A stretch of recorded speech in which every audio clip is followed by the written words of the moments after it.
Swastiastu.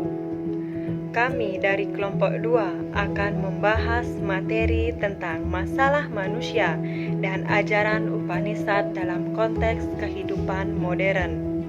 Adapun nama kelompok dari kelompok 2 yakni yang pertama Niluputu Nesa Sekarini, yang kedua Niwayan Ariantini, yang ketiga Niketut Putri Lestari, dan yang keempat Nimade Sri Dirmaharum.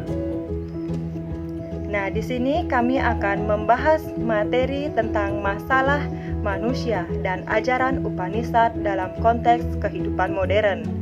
Adapun submateri yang akan dijelaskan yakni Upanishad dan manusia.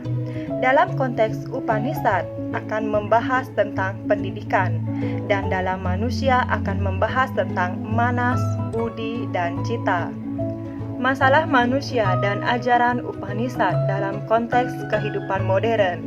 Yang pertama, meningkatkan daya kreativitas. Yang kedua, meningkatnya daya inovasi siswa dalam belajar.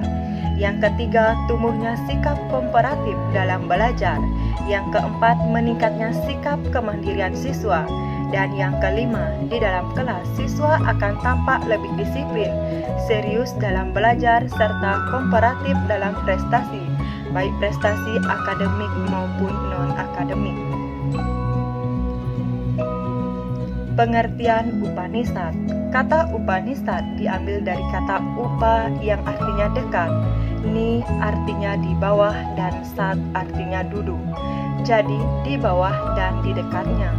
Sekelompok sisya atau murid duduk dekat dengan sang guru untuk mempelajari ajaran Upanishad yang mengkaji masalah yang paling hakiki dan menyampaikan kepada sisya di dekat mereka. Kata Upanishad sendiri berasal dari bahasa Sanskerta yang mengandung arti dan makna duduk di hadapan kaki guru agar bisa menerima pendidikan dan pengajaran.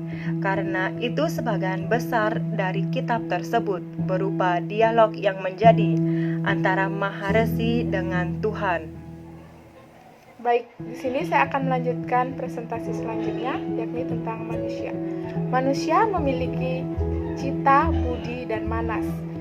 Cita sendiri adalah sebagai memori, budi sebagai kesadaran dan intelektualitas, dan manas adalah penguasa indera pikiran.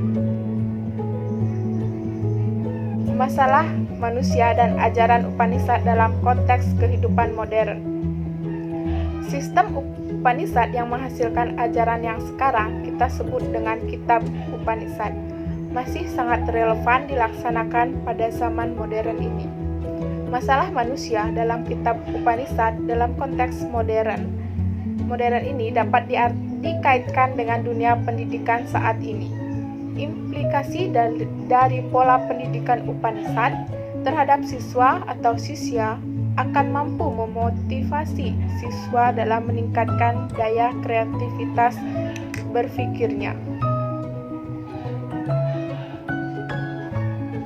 Pola pendidikan dalam Upanishad dikaitkan dengan pendidikan modern terhadap siswa adalah tercermin pada terlihatnya perubahan pada tingkah laku dan kepribadian siswa, serta motivasi siswa akan belajar semakin meningkat.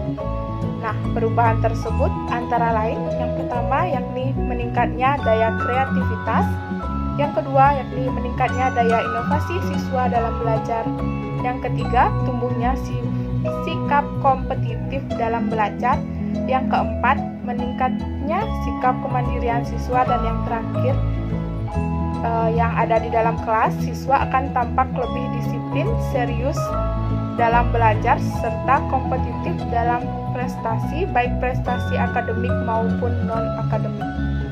Selanjutnya, dalam kaitannya dengan pernyataan di atas, menegaskan bahwa dalam pembelajaran, guru harus mampu menggunakan strategi agar proses pembelajaran terlaksana dengan optimal. Apabila pola pembelajaran terdahulu diterapkan dalam pendidikan modern, akan berakibat pada siswa, yaitu siswa akan lebih aktif dalam mewujudkan perilaku belajarnya dan siswa akan lebih mudah memahami materi yang diajarkan oleh guru yang menyebabkan terjadinya perubahan tingkah laku dalam belajarnya, serta secara tidak langsung, serada dan bakti kehadapan Tuhan pun akan lebih ditingkatkan lagi.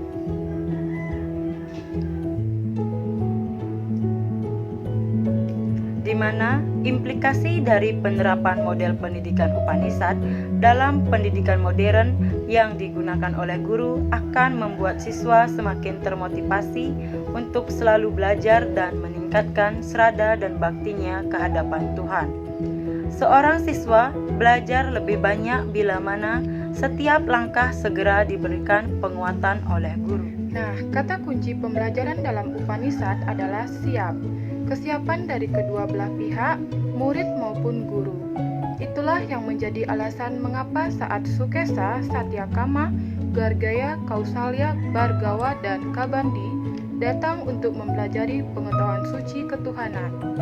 Resi Pipalada berkata, "Diamlah bersamaku setahun dengan mengembangkan keingintahuan atau tapasa, pemusatan perhatian atau brahmacaryana, dan kepercayaan atau sradaya."